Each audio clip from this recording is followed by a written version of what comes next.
ఆశ్చర్యకరమైన బైబిల్ పాఠంగా ద్వితీయోపదేశ కాండము 32వ అధ్యాయం చదువుకుందాము.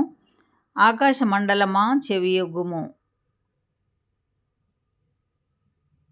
నేను మాటలాడుదును. మన భూమండలమా నా నోటి మాట వినుము. నా ఉపదేశం వాన వలె కురియును, నా వాక్యము మంచు వలెను, లేత గడ్డి మీద పడు చినుకుల వలెను, పచ్చిక మీద కురియు వర్షం వలెను ఉండును. నేను యెహోవా నామమును ప్రకటించెదను. మన దేవుని మహాత్మ్యమును కొనియాడుడి. ఆయన ఆశ్రయదుర్గంగా నున్నాడు. ఆయన కార్యము సంపూర్ణము, ఆయన చర్యలన్నీయు న్యాయములు. ఆయన నిర్దోషి అయి నమ్ముకొనదగిన దేవుడు. ఆయన నీతిపరుడు, యథార్థవంతుడు. వారు తమ్ము చెరుపుకొనిరి, ఆయన పుత్రులు కారు. వారు కళంకులు, మూర్ఖత గల వక్రవంశము, బుద్ధిలేని అవివేక జనమా, ఇట్లు యెహోవాకు ప్రతీకారము చేయుదురా? ఆయన నిన్ను సృష్టించిన తండ్రి కాడా? ఆయనే నిన్ను పుట్టించి స్థాపించెను. పూర్వ దినములను జ్ఞాపకం చేసుకొనుము, తరతరముల సంవత్సరములను తలంచుకొనుము. నీ తండ్రిని అడుగుము, అతడు నీకు తెలుపును. నీ పెద్దలను అడుగుము, వారు నీతో చెప్పుదురు. మహోన్నతుడు జనములకు వారి స్వాస్థ్యములను విభాగించినప్పుడు, నరజాతులను ప్రత్యేకించినప్పుడు, ఇశ్రాయేలీల లెక్కను బట్టి ప్రజలకు సరిహద్దులను నియమించెను. యెహోవా వంతు ఆయన జనమే, ఆయన స్వాస్థ్య భాగము యాకోబే. అరణ్య ప్రదేశములోను, భీకర ధ్వని గల పాడైన ఎడారిలోనూ వాని కనుగొని ఆవరించి పరామర్శించి తన కనుపాపను వలె వాని కాపాడెను. పక్షిరాజు తన గూడు రేపి తన పిల్లలపైన అల్లాడుచు రెక్కలు చాపుకొని వాటిని పట్టుకొని తన రెక్కల మీద వాటిని మోయునట్లు యెహోవా వానిని నడిపించెను. యెహోవా మాత్రము వాని నడిపించెను. అన్యుల యొక్క దేవుళ్లలో ఏ దేవుడును ఆయనతో కూడా ఉండలేదు. భూమి యొక్క ఉన్నత స్థలముల మీద వాని నెక్కించెను. పొలముల పంట వానికి తినిపించెను. కొండబండ నుండి తేనెను, చెకుముకి రాతి బండ నుండి నూనెను అతనికి జుర్రించెను.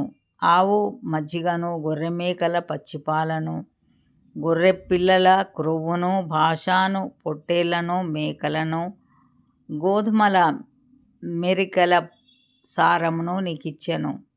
నీవు త్రాగి మద్యము ద్రాక్షల రసము యెషూరును క్రొవ్విన వాడై కాలు జాడించెను. నీవు క్రొవ్వి బలిసి మందుడవైతివి.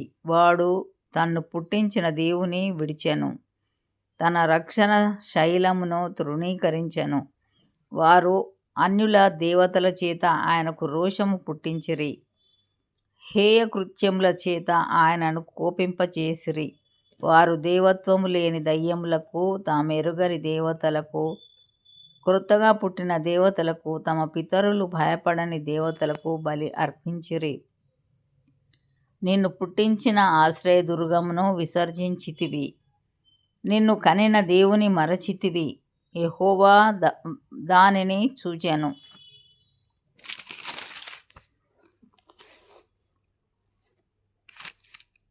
తన కుమారుల మీదను కుమార్తెల మీదను క్రోధపడెను, వారిని అసహ్యించుకొనెను. ఆయన ఇట్లనుకొనెను, నేను వారికి విముఖుడనై వారి కడపటి స్థితి ఏమగునో చూచెదను. వారు మూర్ఖ చిత్తం గలవారు, విశ్వాసం లేని పిల్లలు. వారు దైవం కాని దాని వలన నాకు రోషం పుట్టించిరి. తమ వ్యర్థ ప్రవర్తన వలన నాకు ఆగ్రహము పుట్టించిరి. కాబట్టి జనము కాని వారి వలన వారికి రోషము పుట్టింతును. అవివేక జనం వలన వారికి కోపం పుట్టింతును. నా కోపాగ్ని రగులుకొనును, పాతాళాగాధం వరకు అది దహించును. అది భూమిని దాని పంటను కాల్చును, పర్వతముల పునాదులను రవలబెట్టును. వారికి ఆపదలను విస్తరింపజేసేదను, వారి మీద నా బాణములన్నిటినీ వేసేదను. వారు కరువు చేత క్షీణించుదురు, మంట చేతను క్రూరమైన హత్య చేతను హరించి పోవుదురు.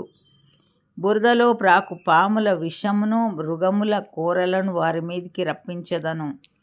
బయట ఖడ్గమును, లోపట భయమును, యవనులను కన్యకలను, శిశువులను, నెరసిన తల వెంట్రుకలు గలవారిని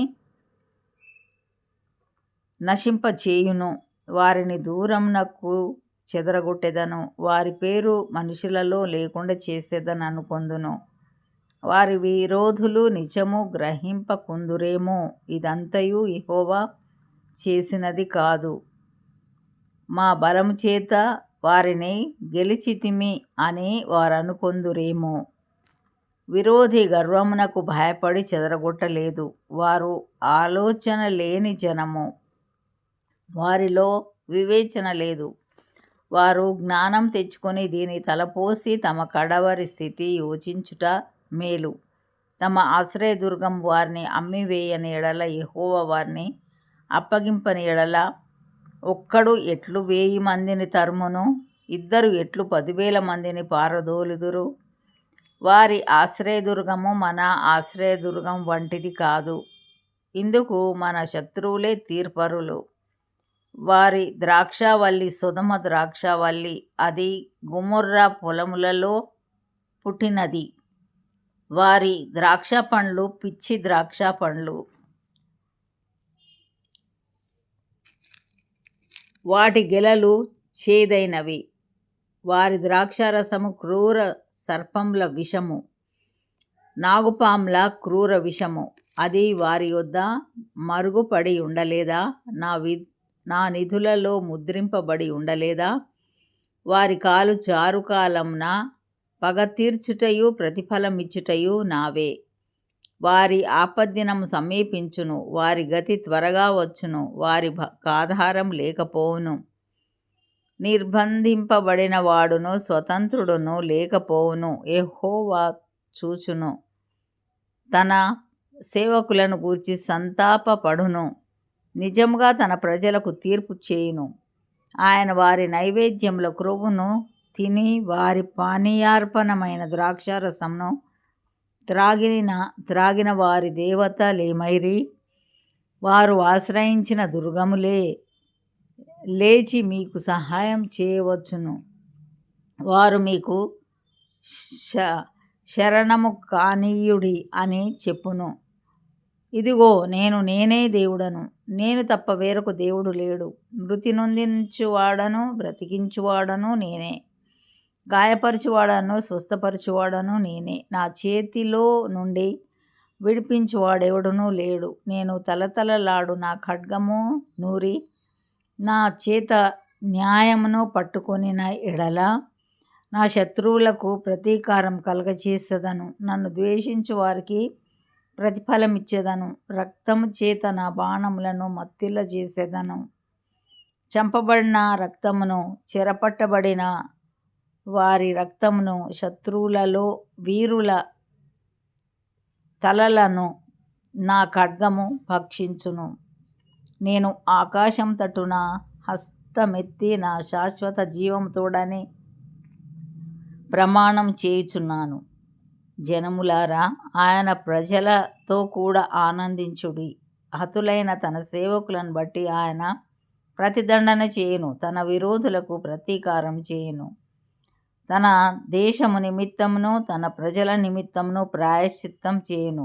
మోషేయు నూను కుమారుడైన యెహోషువయు ఈ కీర్తన మాటలన్నీ ప్రజలకు వినిపించిరి. మరియు మోషే ఈ మాటలన్నీ ఇశ్రాయేలీయులందరితో చెప్పి చాలించి మరలా వారితో ఇట్లనెను: మీతో సాక్ష్యముగా నేడు నేను పలికిన మాటలన్నిటినీ మీ మనస్సులలో పెట్టుకొని, మీ సంతతి వారు ఈ ధర్మశాస్త్ర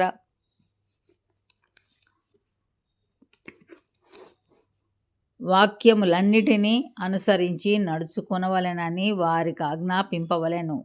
ఇది మీకు నిరర్థకమైన మాట కాదు, ఇది మీకు జీవమే. మరియు మీరు స్వాధీనపరచుకొనుటకు యోర్దానును దాటబోచున్న దేశంలో దీనిని బట్టి మీరు దీర్ఘాయుష్మంతులగుదురు. ఆ దినమున యెహోవా మోషేతో ఇట్లనెను: యెరికో ఎదుటనున్న మోయాబు దేశమందలి అబారీమను ఈ పర్వతము అనగా నెలో నెబో కొండ ఎక్కి నేను ఇశ్రాయేలీయులకు స్వాస్థ్యముగా ఇచ్చుచున్న కనాను దేశమును చూచి నీ సహోదరుడైన అహరోను హోరు కొండ మీద మృతి పొంది తన స్వజనుల యొద్దకు చేరినట్లు నీవు ఎక్కబోచున్న కొండ మీద మృతి పొంది నీ స్వజనుల యొద్దకు చేరుదువు. ఏలయనగా మీరు సీను అరణ్యములో కాదేషు మెరీబా నీళ్ల యొద్ద ఇశ్రాయేలీయుల మధ్యను నన్ను పరిశుద్ధపరచక ఇశ్రాయేలీయుల మధ్యను నా మీద తిరుగుబాటు చేసితిరి. ఎదురుగా ఆ దేశమును చూచెదవు, కానీ నేను ఇశ్రాయేలీయులకిచ్చుచున్న ఆ దేశమున నీవు ప్రవేశింపవు. ఇంతటితో ఈ దినం కొరకైన బైబిల్ పాఠము సరే.